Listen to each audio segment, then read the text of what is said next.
Good evening. आज हम जो बात करने वाले हैं वो बहुत इंटरेस्टिंग और बहुत यूजफुल है आप लोगों के लिए। सारे कॉम्पिटिटिव एग्जाम में वन वर्ड पूछे जाते हैं और हम सीखेंगे वन वर्ड को प्रीफिक्स, सफिक्स और रूट वर्ड्स की मदद से। एक्चुअली मूल फोकस जो रहेगा, हमारा जो मेन फोकस रहेगा वो रूट वर्ड पे रहने वाला है, लेकिन बीच बीच में हम हेल्प लेंगे प्रीफिक्स और सफिक्स पे ही। आज हम जो शुरुआत करेंगे, कुछ जो वन वर्ड सीखने वाले हैं, बहुत सिंपल से स्टार्ट करने वाले हैं। देखिए, एक बहुत कॉमन वर्ड होता है, हम सभी इस वर्ड को जानते हैं, डर्मेटोलॉजिस्ट। डर्मेटोलॉजिस्ट कौन होता है? स्किन डॉक्टर, मतलब a doctor that cures the disease related to skin. अब इसको हम डिटेल में समझें, रूट वर्ड पे जाएं, उससे पहले थोड़ा सा हम प्रीफिक्स और सफिक्स से बात करते हैं। हम अगर यहां देखें तो लॉजी और इसी से बनता है लॉजिस्ट। एक बात हमेशा हमें ध्यान रखनी है कि अगर किसी भी वर्ड के लास्ट में, एंड में सफिक्स अगर लॉजी जुड़ा हुआ है तो ये रिफ्लेक्ट करता है आपको किसी भी चीज की स्टडी या साइंस को। जैसे सोशियोलॉजी, बायोलॉजी, पैथोलॉजी, समाज विज्ञान, जीव विज्ञान, रोग विज्ञान। और जब भी आईएसटी सफिक्स जिस किसी भी वर्ड में जुड़ा होता है, ध्यान रखिए, इसका मतलब होता है उस चीज का एक्सपर्ट। जैसे बायोलॉजिस्ट यानी बायोलॉजी का expert, one who have great knowledge of biology. अब इतना कुछ समझने के बाद हम आते हैं अपने जो जो मैंने वर्ड लिख रखा है उस पर आते हैं। इस पूरे वर्ड का मतलब होता है a doctor that cures skin diseases. अब इस पूरे वर्ड में एक बहुत कॉमन सी चीज है, डर्मा। एक बात हमेशा ध्यान रखिए, जहां भी आपको डर्मा वर्ड मिल जाए दैट मीन्स स्किन। कुछ एग्जाम्पल से समझते हैं।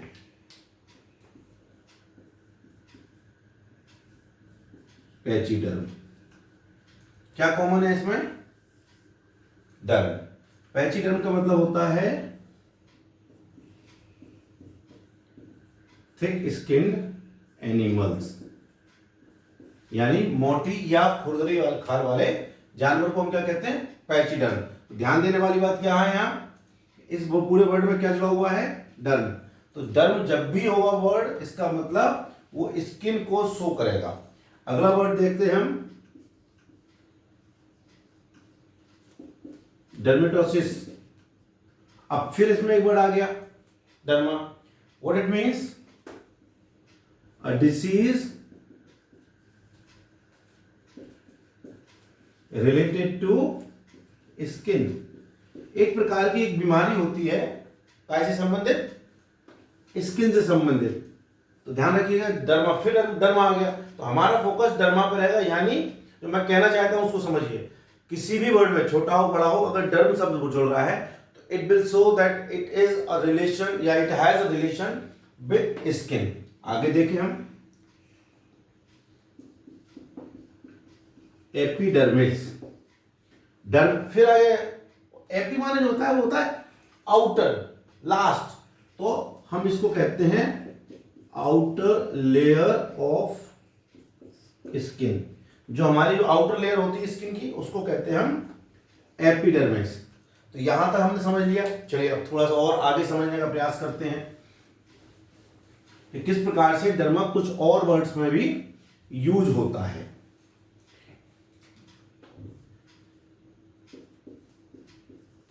टैक्सीडर्मी, टैक्सीडर्मी, फिर वो एक वर्ड कॉमन, डर्म। तो टैक्सीडर्मी का जो मीनिंग होता है वो होता है the art of mounting the skin of animal.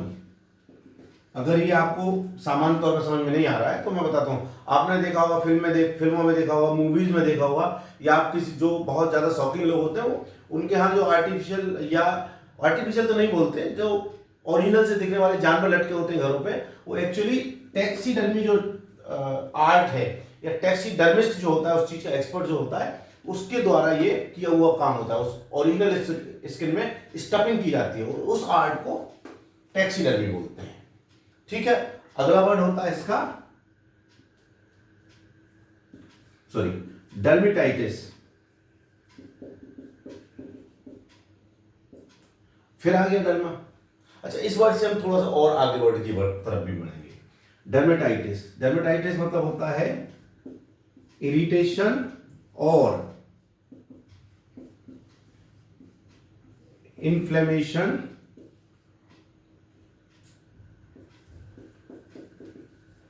Of skin. यहां तक हमको समझ में आ गई बात। अब यहां आगे बढ़े, डर्मा का एक मीनिंग और देखें। उससे पहले हम थोड़ा सा इस चीज को समझ लें।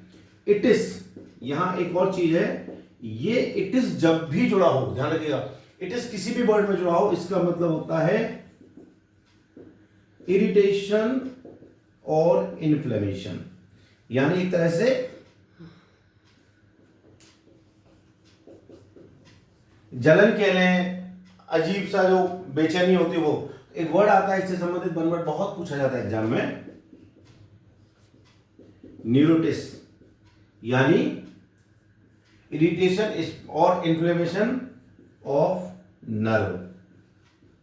क्योंकि हम जानते हैं न्यूरो मतलब नर्व, तो दोनों वर्ड मिलके क्या हो गया कि स्किन के आसार, डर्मा मतलब होता है स्किन इन्फ्लेमेशन, और न्यूरोटिस मतलब हो गया नर्व में जो इन्फ्लेमेशन होता है, कभी कभी जो हमें अंदर नसों में जलन होती है, उसको हम न्यूरोटिस बोलते हैं। अब आगे एक और वर्ड मैंने जानबूझ के आपको एपिडर्म के साथ नहीं बताया था, अब मैं आपको एक्सप्लेन करता हूं एक वर्ड और। वो वर्ड होता है एंडोडर्मिस। डर्मा हम जानते हैं स्किन, एंडो आपने सुना होगा, बहुत कॉमन सा वर्ड है एंडोस्कोपी। जब हमारे पेट के अंदर एक नली डाली जाती है ना, तो एंडो माने क्या होता है अंदर, तो inner layer of skin, endo inner derma skin. ये मैंने आपसे जानबूझ के रोका था इस वर्ड को, क्यों? क्योंकि मैं अब इससे कुछ और वर्ड को आपको लेने वाला हूं। एंडो माने मैंने क्या बताया आपको, इनर, तो एंडो से कुछ शब्द देखते हैं, एंडोगेमी। अब इसमें फिर दो शब्द आते हैं। देखिए, आपको लगेगा शब्द में शब्द बन रहा है, लेकिन अगर आप रूट वर्ड को एक बार समझना सीख जाएंगे तो वर्ड या उसके मीनिंग को समझना बहुत आसान हो जाता है। एंडो, इसका मीनिंग हम समझ चुके हैं, इनर होता है। गेमो, एक्चुअली ये गेमो जो है वो गेमोस से बना हुआ वर्ड है, जिसका मतलब होता है मैरिज, शादी। तो एंडोगेमी का मतलब क्या निकला, marriage, custom of marriage, custom of marriage in the same tribe और सोशल ग्रुप, जिसे हम पॉपुलरली हम सुजाति विवाह के नाम से हिंदी में जानते हैं। अपनी ही जाति या अपने ही समुदाय में विवाह करना मतलब एंडोगेमी। अब हम गेमो का समझ गए रूट वर्ड। अब गेमी माने होता है शादी, इसी से बनता है एक्सोगेमी।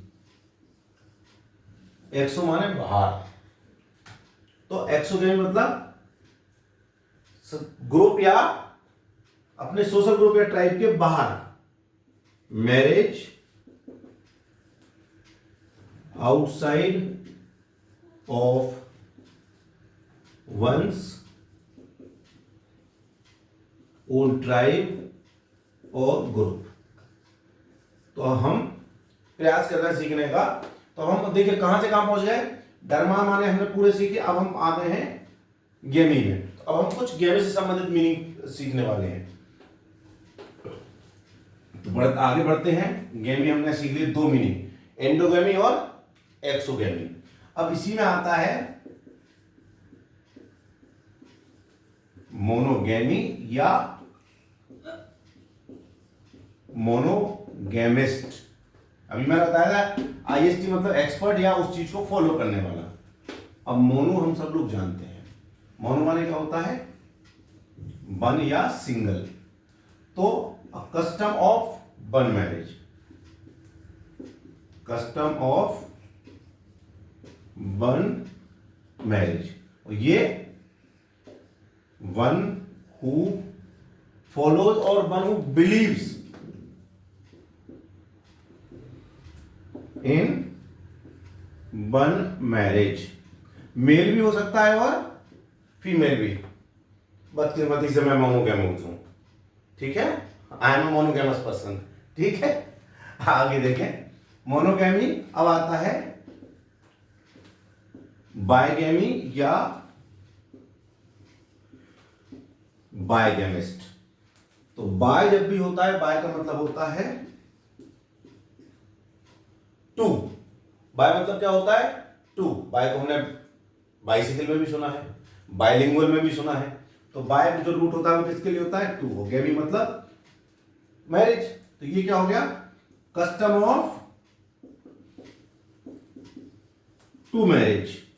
और ये दो शादियों को करने वाला या करने वाली, one who believes in two marriages. अब फिर अगला होता है पॉलीगैमी या एक इसी से बनता है पॉलीगैमिस्ट। पॉली माने बहु, मैनी। इसका मतलब क्या निकला, वन हु बिलीव्स इन या sorry custom of many marriages. और ये वन हु बिलीव्स या one who does more marriages. लगता है नीचे देख नहीं रहा होगा आप लोगों को, दोबारा लिख देता हूं यहां मैं।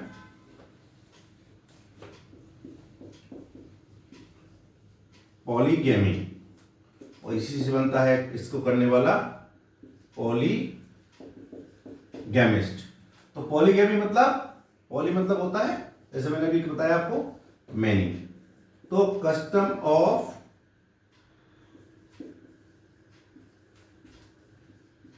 मैनी मैरिजेस और one who does many marriages. It can be male और फीमेल।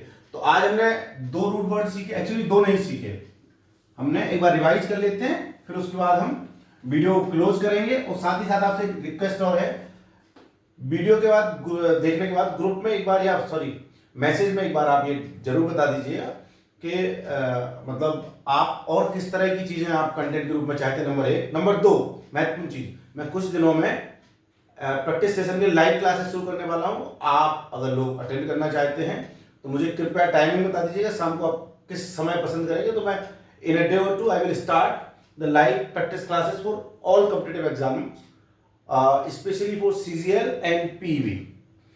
ओके, तो हम रिवाइज करने की बात कर रहे थे। Okay, let me change the pen. Derm, derma से संबंधित हमारे जहां जुड़ा हो उसका मतलब स्किन। फिर आया था हमारा इटिस। इटिस जब जुड़ा हो तो इसका मतलब इन्फ्लेमेशन या इरिटेशन,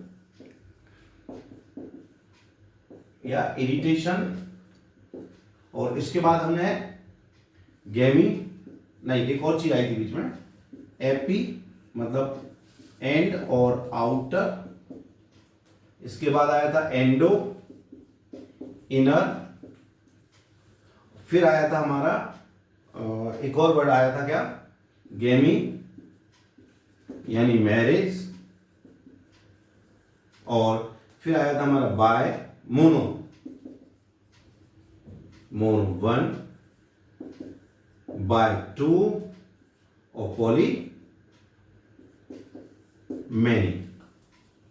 हमें इनको याद रखना है और जब भी इस तरह के वर्ड किसी भी बड़े लंबे या कठिन से वर्ड में जुड़े हों तो आप इनको सेग्रीगेट करके टुकड़ों में तोड़ के हम ये मीनिंग आसानी से पता कर सकते हैं कि इसका मीनिंग क्या है। उम्मीद है आपको ये समझ में आया होगा। थोड़ा सा मेरा पेस फास्ट रहता है, मैं अगली बार से कोशिश करूंगा थोड़ा स्लो पेस में पढ़ाऊं, लेकिन अब लगभग अगले 8-10 वीडियो में जो डालूंगा वो रूट वर्ड से संबंधित डालूंगा।